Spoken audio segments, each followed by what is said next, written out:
Good morning po ulit mga kagarden. Panibagong araw, panibagong vlog na naman. Grabe, mafag. Isang mafag na umaga. Medyo malinis-linis po yung ating daanan dito. Nalinisan po kahapon.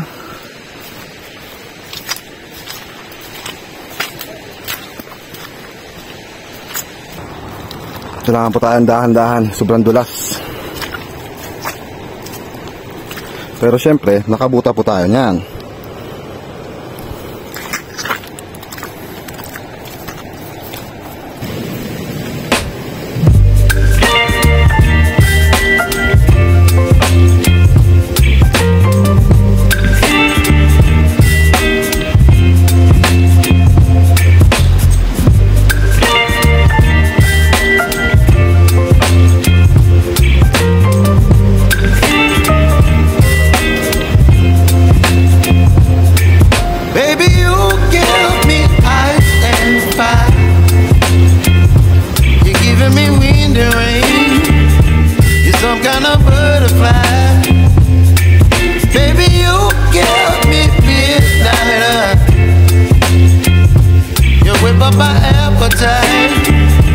Don't leave me here high and dry. Oh, well, I don't wanna jinx it, baby, and twist myself at the spine. Don't wanna overthink it, baby. It's just twist your body and mine. Baby, you give me ice and fire. You're giving me wind and rain. You're some kind of butterfly. Baby, you give me midnight. You whip up my appetite. Don't leave me here high and dry. Oh, but I don't wanna jinx it, baby. Let's not get ahead of my time. Oh, but I don't wanna miss you, baby. So I stand up and speak my mind. Oh.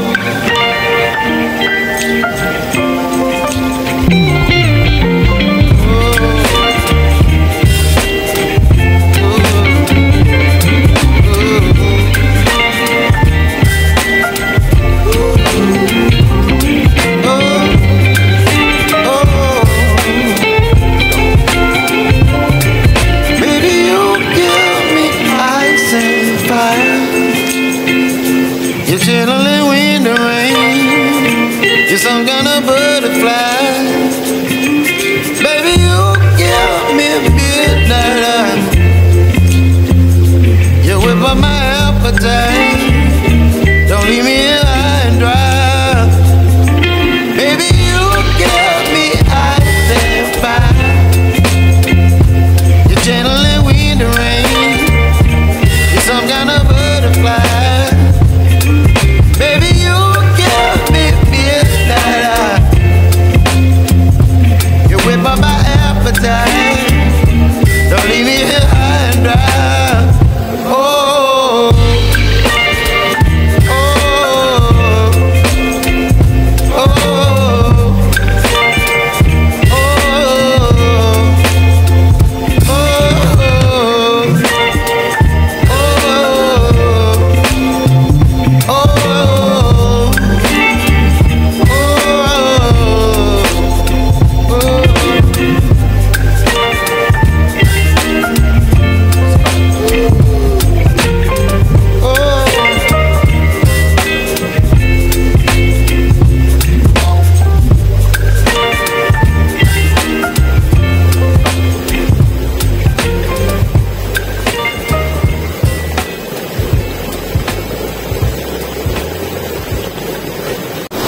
Ayan, nakapagtapas na rin po tayo para lusot pag papunta tayo dito sa garden. Mahirap na po yung yuko ng yuko. At least maayos-ayos na.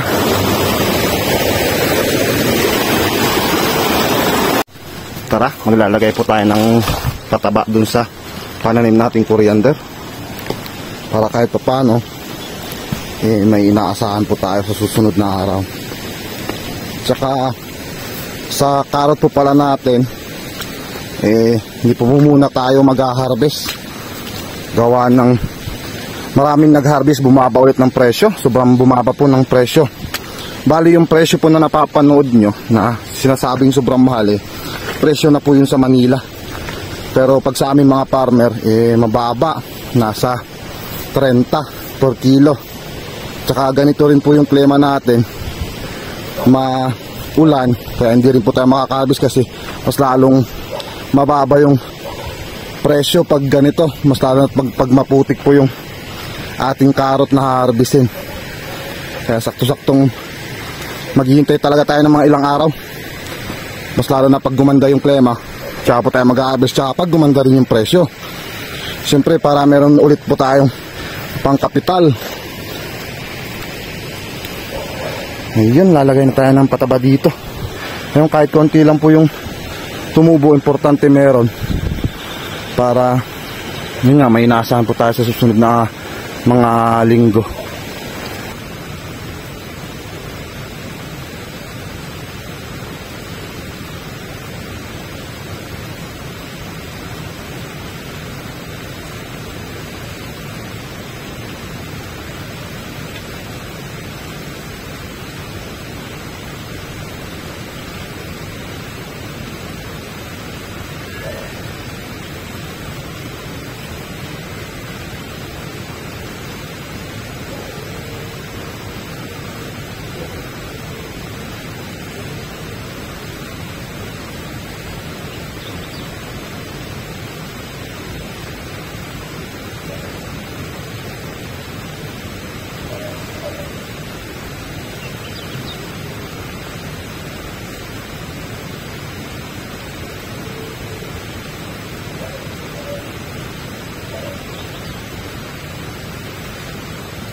Lalagay na tayo.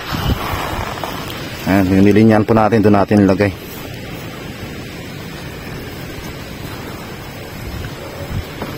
Para may kainin po yung ating pananim na coriander. Tingnan nyo po, grabe, grabe blight.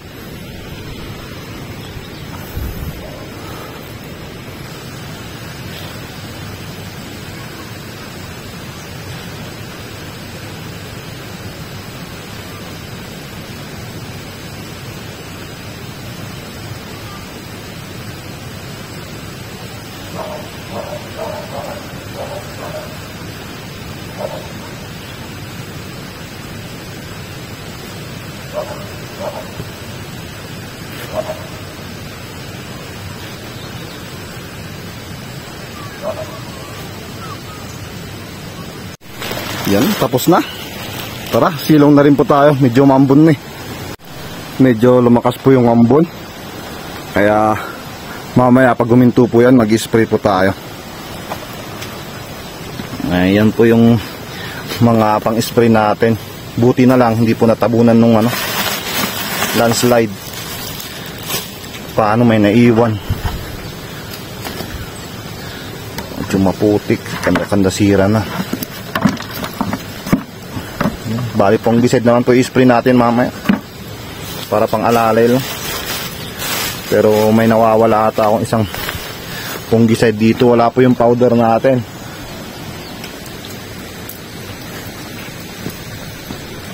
Natabunan ata yun ay sus, kawanin.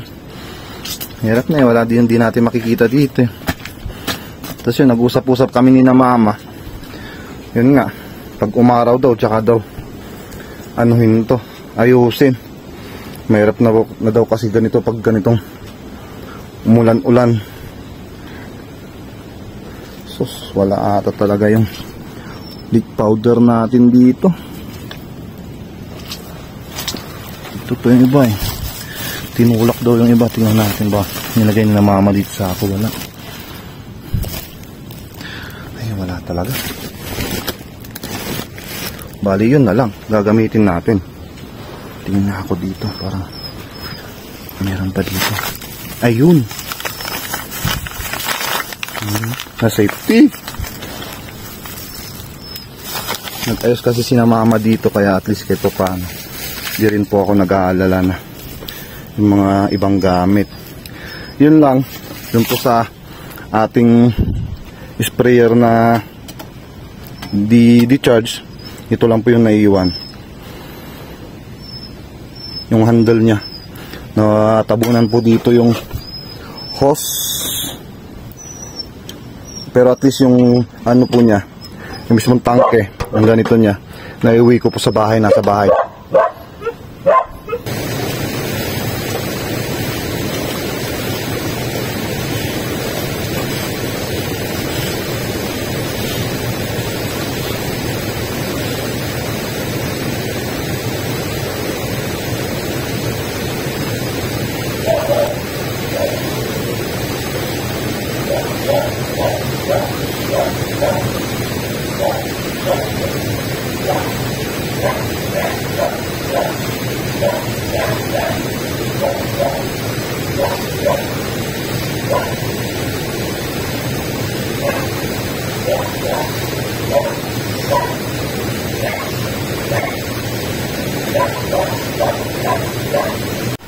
Dito naman po tayo sa ating binhi para lahat na sprayan.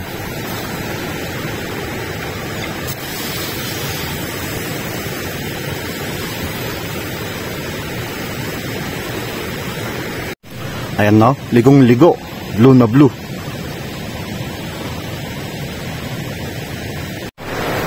Si Bunso nag-harvest po ng kanyang parsley.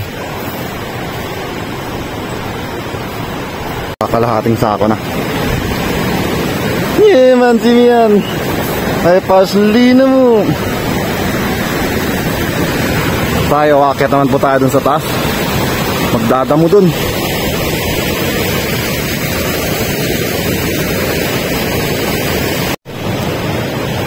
Dito po tayo magdadamo. Ay. Pagtatamnan din po natin ulit ng repolyo. Bali medyo marami-rami po kasi yung binhi natin, kaya pati ito bubungkalin. Iwan ko lang kung hanggang dito mabubungkal natin. Wala na, sira na po yung ating pananim na coriander dito.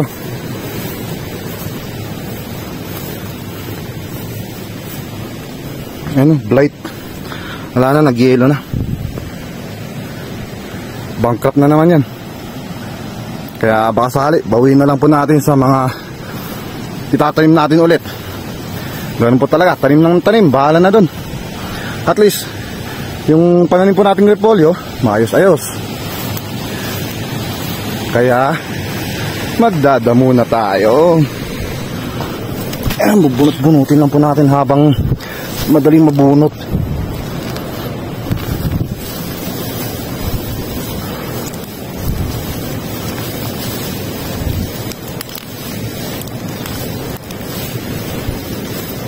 Hagis lang po natin dito sa gilid. May ipon doon, makumpos.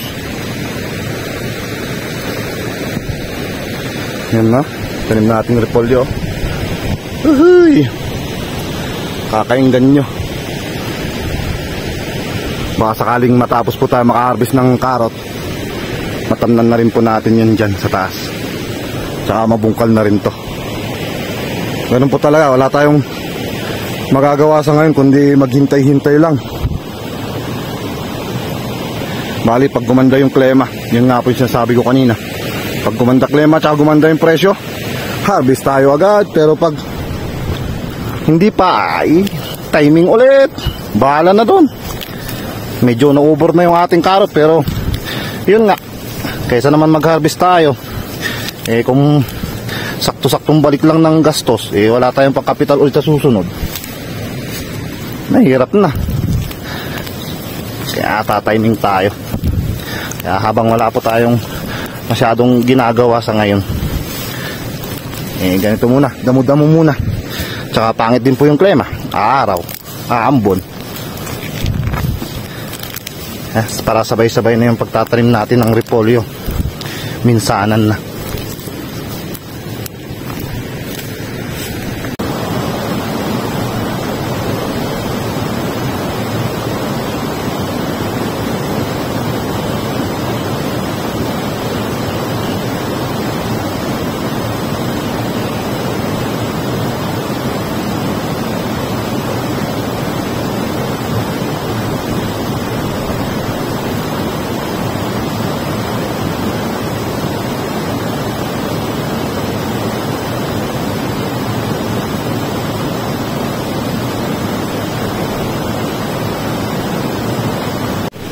tapos na naman ang aking pagdadamo. Yon, bali inipon po muna natin yung iba ditong damo. Tsaka na lang po natin itapon. Eto na naman iba na naman yung klema natin, pambun-lambon. Kaya baba na ulit. Ang laking kahoy nito. Hindi ko mahila mag-isa. Kailangan may kasama.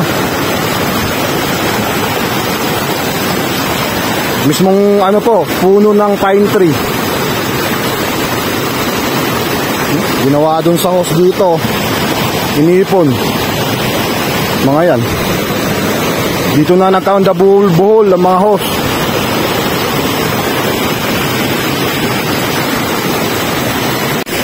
Ang sarap sana ulit maligo dito, kaso mag-isa ko lang. Hintayin natin yung mga bata sa susunod na araw. Ganda, lakas ng tubig Ang linis pa. Yun, hanggang dito sa baba.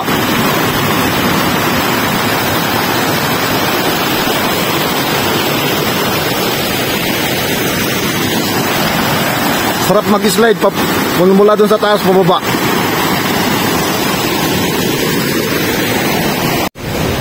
Hindi pa natapos ni Bunso.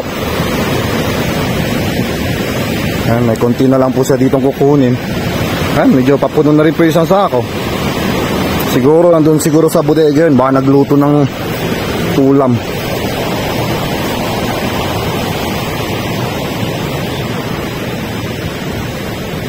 Ay, sana umaraw ng makapag-harvest ng maumpisahan mga to.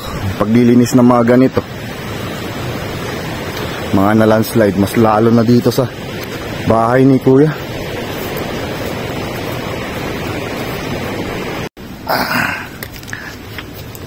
Pwede pa namang magluto dito kahit may slide dyan sa tabi.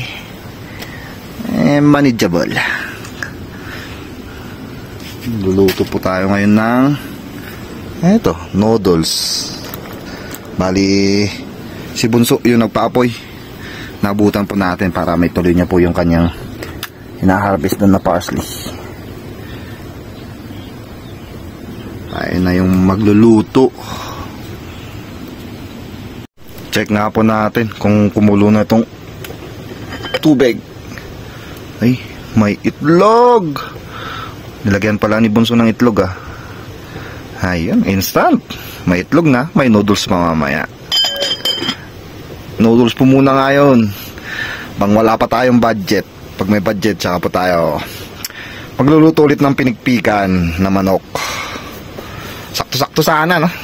Pag nakaharvest po sana tayo ng carrot, tapos may bayad-bayad, ayun, bili tayong manok ulit para may pangulam tayo habang tinatrabaho din po natin to.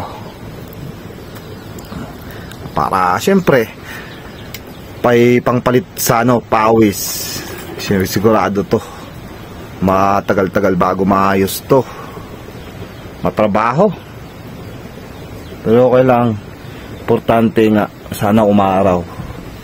Sobrang maputik kasi. Tsaka mahirap na kasi medyo malambot dito. Pag umulan, pag tinanggal po natin yung lupa dito, mas lalong dadaos-dos po yung lupa dyan sa taas. Kaya yun nga, hintayin nating umaraw talaga bago tayo mag-umpisa dito ayos, para kahit paano, kahit ganito lang po yung ating bodega hindi naman po mukhang basurahan. Kahit paano magmukhang presentable. Ganun po talaga. Importante hindi po tayo nababasa pag nakasilong. Yan, pakulo na po yung ating noodles. Dadalhin po natin to sa kabila dito, yung itlog na nilaga.